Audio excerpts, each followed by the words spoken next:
सच से सामना, the nation first पर मनोज मस्ताना के साथ। नमस्कार, मैं मनोज मस्ताना, आप देख रहे हैं TNF। आपका बहुत बहुत स्वागत। दोस्तों, आज की सबसे बड़ी खबर ये है कि नरेंद्र फिर सरेंडर हुए। आपको बता रहे हैं जिसका ताज़ा तरीन रिपोर्ट, चाबहार पोर्ट से भारत का बाहर होना है या भारत को बाहर कर देना है, यही बता रहा है कि नरेंद्र एक बार फिर सरेंडर हुए हैं। पूरी खबर आगे चंद मिनट के वीडियो में हम आपको बताने वाले हैं और वो बात सुनाने वाले हैं जब 2024 में प्रधानमंत्री मोदी गोदी मीडिया के कुछ रिपोर्टर्स के साथ, 4 रिपोर्टर्स के साथ जो अपन बही लूट रहे थे, डिंगे हाँक रहे थे, वो क्लिप भी सुनाऊंगा।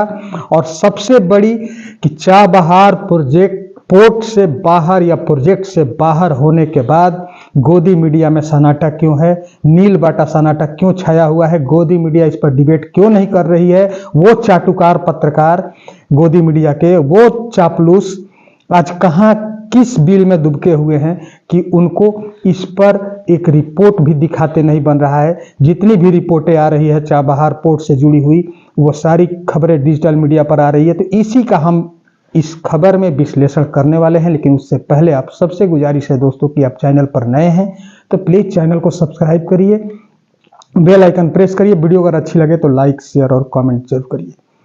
दोस्तों, कल कांग्रेस ने चाबहार पोर्ट से जैसे खबर आई कि चाबहार पोर्ट से भारत बाहर हो गया है, उसके बाद कांग्रेस ने एक वीडियो जारी किया और वीडियो जारी करके कांग्रेस सीधे सीधे हमला नरेंद्र मोदी पर करती है, प्रधान सेवक पर करती है। और कांग्रेस का कहना होता है कि चाबहार पोर्ट से बाहर भारत ऐसे ही नहीं हुआ है, नरेंद्र मोदी के दबाव के चलते प्रधानमंत्री मोदी ने इस पोर्ट से सीधा सीधा किनारा कर लिया है। जरा आप कांग्रेस का ये वीडियो सुनिए जो कि 53 सेकंड का है दोस्तों, और इसमें आपको पता चलेगा।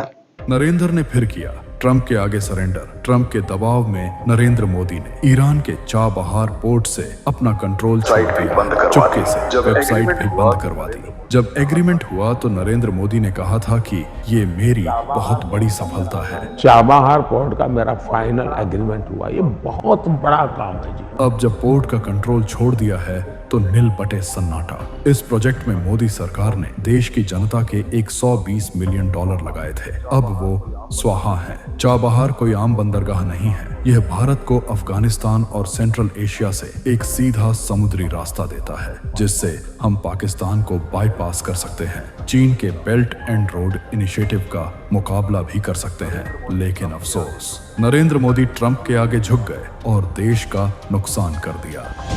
दोस्तों, अभी आप ये सुने जिसमें कांग्रेस सीधे सीधे नरेंद्र मोदी पर आरोप लगा रही है। दरअसल ये प्रोजेक्ट उस समय के प्रधानमंत्री अटल बिहारी वाजपेयी जी का शुरू किया हुआ था, जिसके बाद मनमोहन सिंह ने बखूबी इस पर काम किया और इसे आगे बढ़ाया।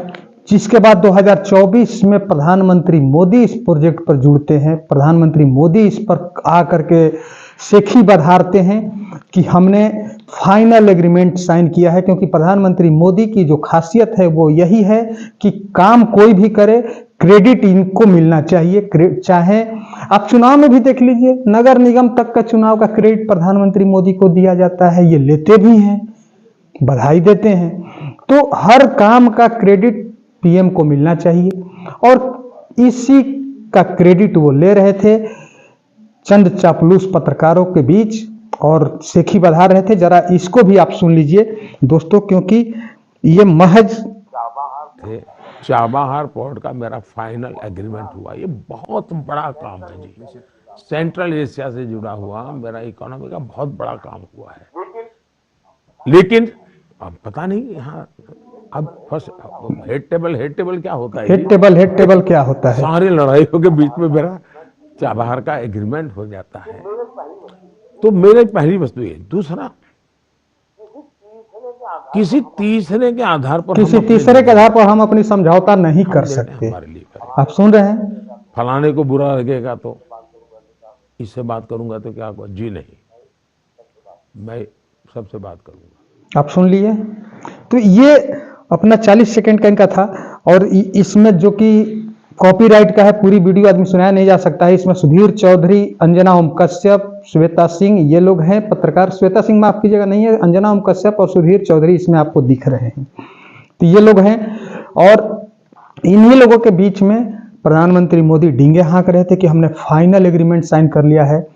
और आपको बता दें कि $120 मिलियन भारत का इसमें पैसा इन्वेस्ट हुआ था और इस प्रोजेक्ट से अब भारत बाहर हो गया है। साथ ही साथ वेबसाइट जो थी चाबहार प्रोजेक्ट के पोर्ट के, वो वेबसाइट भी डिलीट कर दी गई है। साथ ही साथ इसमें जो डायरेक्टर लेवल के अधिकारी थे वो सबका इस्तीफा हो गया है कल का ही कल।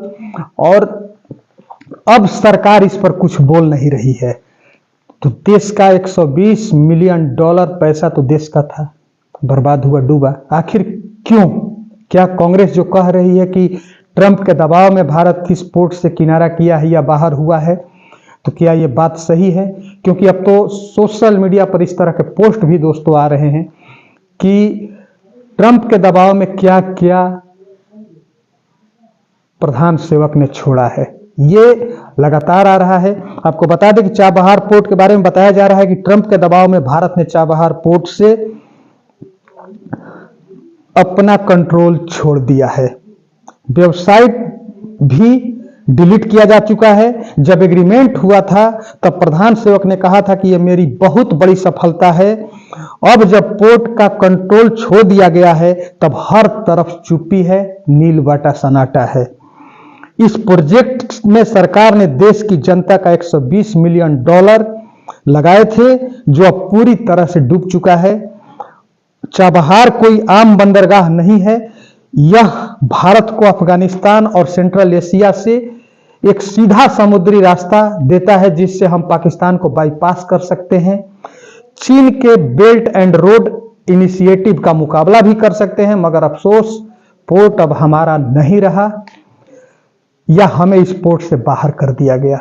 कांग्रेस ने ऐसे ऐसे आरोप लगाए जो कि हमने पहले वीडियो में सुनाया था दोस्तों, और ये कांग्रेस का ही लगाया हुआ आरोप है, जबकि ये सही है कि $120 बिलियन भारत के डूब चुके हैं। $120 बिलियन अगर भारत के बेरोजगारों के लिए उपयोग किए गए रहते तो लाखों युवाओं को रोजगार कम से कम मिला होता। और ठीक है, इस पोर्ट पर जब हमने पैसा इन्वेस्ट किया था तो ट्रंप कौन होता है इस पोर्ट से बाहर करने का सुझाव देने वाला, या उसके बाद कहने से हम क्यों पोर्ट से अपना कंट्रोल छोड़े? सवाल, सबसे बड़ा सवाल यहां पर ये खड़ा होता है दोस्तों। और ये निश्चित तौर पे इसका जवाब सरकार को देना चाहिए, प्रधान सेवक को देना चाहिए कि आखिर क्या परिस्थिति रही, क्या वजह रही कि बरसों से चला आ रहा इस पोर्ट पर, जहां भारत एक बड़ा राशि, बड़ा अमाउंट इन्वेस्ट कर चुका था, उस पोर्ट से बाहर भारत को किनारा करना पड़ा और पोर्ट छोड़ना पड़ा, वेबसाइट डिलीट करनी पड़ी। ऐसी वजह क्या रही? क्योंकि क्या कांग्रेस जो आरोप लगा रही है कि ट्रंप के दबाव में पोर्ट छोड़ने की बात कही जा रही है और पोर्ट छोड़ा गया है, तो क्या यह बात सही है? ट्रंप के साथ जब हमारे रिश्ते अच्छे नहीं हैं, ट्रंप हर मोर्चे पर हमारा अपमान कर रहा है, हमारे प्रधान सेवक का अपमान कर रहा है, तो ऐसे में हम ट्रंप की बात क्यों माने? क्या कांग्रेस जो आरोप लगा रही है, इस आरोप में सत्यता है कि कांग्रेस ऐसे ही प्रधानमंत्री मोदी पर हमलावर है? क्योंकि वास्तविकता यह है, जब तक सरकार के तरफ से इस पर कोई बयान नहीं आएगा तब तक कुछ भी कहना मुश्किल है। मैं इस बात का दावा नहीं करता हूं, चैनल इस बात का दावा नहीं करता है कि कांग्रेस जो आरोप लगा रही है वो सही है, लेकिन चैनल इतना जरूर पूछता है कि किन परिस्थितियों में इस तरह का फैसला लिया गया कि इतने बड़े बंदरगाह जो भारत के लिए बहुत ही सामरिक दृष्टिकोण से या हर दृष्टिकोण से भारत के लिए महत्वपूर्ण था, चाबहार पोर्ट, उस पोर्ट से भारत ने खुद को किनारा क्यों किया या भारत को क्यों बाहर किया गया? क्या इसमें ट्रंप का जो एंगल निकल करके आ रहा है ये सही है या गलत है? इस पर सरकार को सफाई देनी चाहिए। साथ ही साथ गोदी मीडिया के उन पत्रकारों को भी आज सामने आकर के इस रिपोर्ट पर, इस पर डिबेट करना चाहिए जो उस समय डींगे हाँकी जा रही थी, उस पर मुस्कुरा रहे थे, बातें सुन करके फूले नहीं समा रहे थे और खूब बढ़ा चढ़ा करके दिखा रहे थे। तो आखिर बढ़ा चढ़ा करके दिखाए, महज 2 साल के भीतर ऐसा क्या हुआ कि पोर्ट से कंट्रोल छोड़ना पड़ा चाबहार प्रोजेक्ट पर। अब तक गोदी मीडिया से कोई रिपोर्ट नहीं दिखाई जा रही है दोस्तों, लेकिन डिजिटल मीडिया पर हर जगह आप देख रहे होंगे। जितना हमने स्पष्ट आपको दिखाया, और साथ ही साथ आखिर में, इस वीडियो के आखिर में आप सबसे एक सवाल मैं छोड़ करके जाना चाहता हूं कि कृपया आप ये बताइए कि 120 मिलियन डॉलर जो भारत का पैसा डूब गया, वो पैसा भारत सरकार का नहीं था बल्कि जनता का पैसा था। तो उस पैसे से लाखों बेरोजगार युवाओं का कितना भला हुआ रहता। तो सरकार ने 120 बिलियन डॉलर डुबा करके, आखिर लगा करके, माफ कीजिएगा, उस पोर्ट में लगा करके आखिरकार पोर्ट से कंट्रोल क्यों छोड़ा? आप सब इस पर अपनी राय कमेंट में जरूर दीजिएगा, और इतना जरूर बताइएगा कि एक बार फिर से नरेंद्र क्यों हुए सरेंडर। इस पर आप अपनी राय जरूर दीजिए। साथ ही साथ चैनल पर नए हैं तो चैनल को सब्सक्राइब करिए, बेल आइकन प्रेस करिए। वीडियो अगर अच्छी लगे तो लाइक, शेयर और कमेंट जरूर करिए। बहुत बहुत धन्यवाद। नमस्कार।